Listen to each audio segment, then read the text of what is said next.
Friends, कैसे हैं आप? आशा करती हूँ सब लोग अच्छे होंगे। आज के इस वीडियो के माध्यम से हम जानेंगे कि वह कौन से सेफ डेज है जिसमें आप अनवांटेड प्रेगनेंसी से बच सकते हैं। उन्हीं के बारे में आज हम डिटेल में बात करने वाले हैं। देखिए, चाहे आप एक मैरिड फीमेल है या अनमैरिड है, क्योंकि आजकल सबसे ज़्यादा प्रॉब्लम इस चीज़ में क्रिएट होती है कि आप नहीं चाहते कि हमें प्रेगनेंसी रुके और तभी प्रेगनेंसी रुक जाती है, तो पेशेंट काफ़ी परेशान होती है और फिर वो नए नए तरीके देखते हैं कि हम इस प्रेगनेंसी को कैसे रिमूव करें। ओके, तो सबसे पहले तो फीमेल्स को ये पता होना चाहिए कि आपके पीरियड साइकिल कितनी लॉन्ग या कितनी शॉर्ट है। जैसे कि मान लीजिए हम ABC 3 फीमेल्स हैं, तीनों में से हम पीरियड साइकिल देखते तो किसी की 24 डेज की, किसी की 26 डेज की, किसी की 28 डेज की। अब सभी फीमेल्स की पीरियड साइकिल अलग अलग होती है। एक पीरियड साइकिल शॉर्ट भी होती है, एक काफ़ी लॉन्ग भी होती है। शॉर्ट में हम 24 डेज की पीरियड साइकिल को हम शॉर्ट बोलेंगे, यानी कि जिन फीमेल्स के पीरियड 24 दिन में आ जाते हैं उनकी पीरियड साइकिल काफ़ी शॉर्ट है। और एग्जाम्पल के लिए किसी फीमेल्स की पीरियड साइकिल 32 डेज की है, तो वो एक लॉन्ग पीरियड साइकिल। ओके, अब आप ये कैसे पता कर सकते हैं कि आपकी पीरियड साइकिल कितने डेज की है? तो ये आप एक कैलेंडर पे मेंशन करके रखिए कि लास्ट टाइम हमारा पीरियड कब आया था। 3 मंथ का आप कैलकुलेट करेंगे तो आप अच्छे से जान पाएंगे कि आपकी पीरियड साइकिल कितने डेज की है। ओके, अब आपकी पीरियड साइकिल कितने भी डेज की हो तो आपको ये भी पता होना चाहिए कि हम कितने दिन घटाएंगे टोटल पीरियड साइकिल डेज में से, जब हमारा ओव्यूलेशन डे यानी कि फर्टाइल विंडो हम पता कर सकते हैं। और अगर फर्टाइल विंडो में आप लोग साथ में रहते हैं तो प्रोटेक्शन यूज करें, और अगर उन फर्टाइल विंडो में आप फिजिकल होने से बच जाए तो आपको प्रेगनेंसी कभी नहीं रुकेगी। तो यही बात आपको ध्यान रखना है। अब अगर हम इसको इजी तरीके से समझें तो जो फीमेल होती है उसके एक की लाइफ कितने टाइम की होती है? बेसिकली 12 से 24 घंटे हमारा एग रप्चर होने के बाद में हमारी फेलोपियन ट्यूब में जिंदा रहता है। ओके, अगर उसी दौरान उसको 12 से 24 घंटे के अंतर में अगर उसी समय उसको स्पर्म मिल जाता है तो फर्टिलाइजेशन होने के बाद में आगे की प्रोसेस यानी कि कंसीव होने की प्रोसेस शुरू हो जाती है। पर अगर उन 12 से 24 घंटे में अगर आपको स्पर्म नहीं मिलता है, किसको? एग को, तो वो एग हमारा खराब हो जाता है, वो किसी काम का नहीं बचता।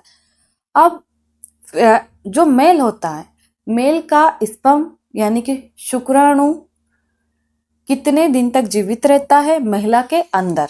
यानी कि आप लोग फिजिकल होते हैं, उसके बाद में हमारा सीमेन वेजाइना के अंदर चला जाता है, तो ये आपके स्पर्म कितने दिन जिंदा रहते हैं? तो ये 3 से 5 दिन तक जिंदा रहते हैं।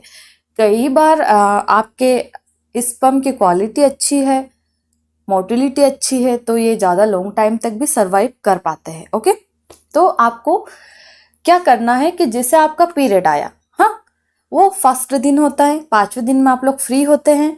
अब 5वें दिन से 6ठे 7वें 8वें 9 दिन तक, यानी कि पीरियड के समय भी कई लोग फिजिकल होते हैं तब भी कंसीव नहीं होता है। ओके, अब आप पीरियड से 9वें दिन यानी कि पीरियड के बाद 4 डे 5 डे तक भी हमारा एक सेफ पीरियड होता है। पर अनसेफ हमारे कौन से डेज होते हैं?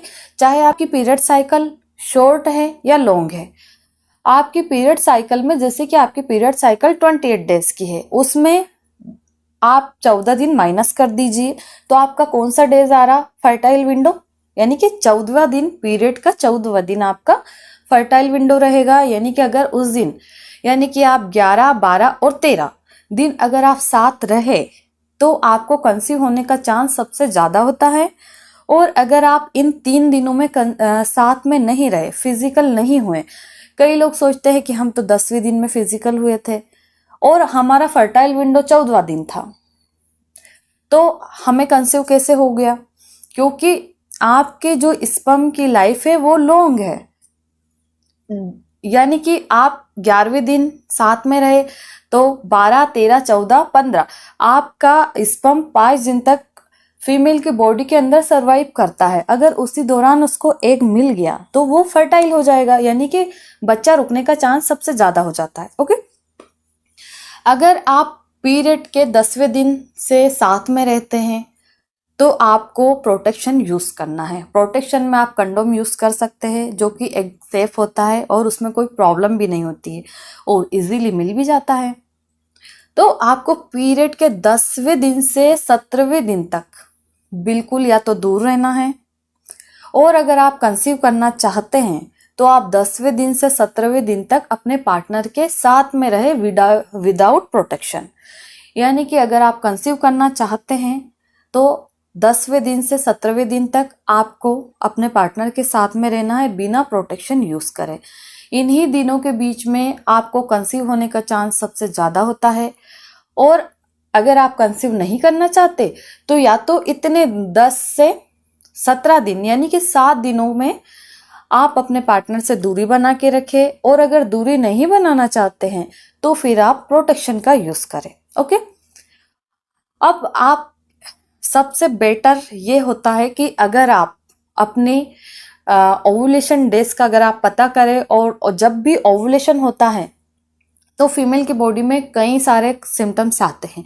अगर आपको ये जानना है कि ओवुलेशन के सिम्टम्स क्या होते हैं तो आप इस पे मेरा ऑलरेडी वीडियो है, लिंक डिस्क्रिप्शन में मिल जाएगी, जाकर के आप देख सकते हैं।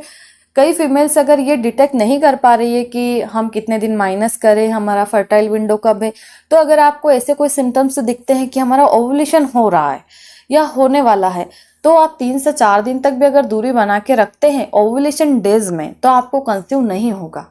ये सबसे बेस्ट ट्रिक होती है। और चाहे कोई भी फीमेल्स हो, ओवुलेशन के सिम्टम्स आते ही आते हैं। बहुत कम फीमेल्स ऐसी होती है जिनको कि ओवुलेशन के सिम्टम्स दिखाई नहीं देते हैं।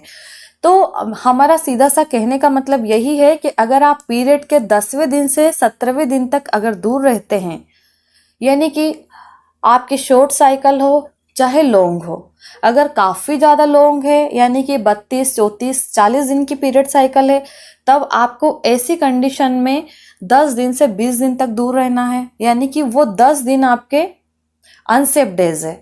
अगर आप इन पीरियड के 10वें दिन से पहले साथ रहते हैं तो प्रेगनेंसी नहीं रुकेगी। अगर आप 20 दिन के बाद में साथ में रहते हैं, यानी कि आपका पीरियड 1 तारीख को आया तो 10 तारीख तक आपके लिए सेफ है। 10 तारीख से 20 तारीख तक आप लोगों को साथ में नहीं रहना है, और 20 तारीख के बाद में 25, 27 या 30 तक, जब तक आपका पीरियड नहीं आता है तब तक आप लोग साथ में रह सकते हैं। अगर आप इस प्रोसीजर को फॉलो करते हैं तो कई सालों तक आप अनवांटेड प्रेगनेंसी से बच सकते हैं। ये वीडियो देखते समय आपके मन में कोई भी सवाल हो तो कमेंट्स करके आप हमसे पूछ सकते हैं। धन्यवाद।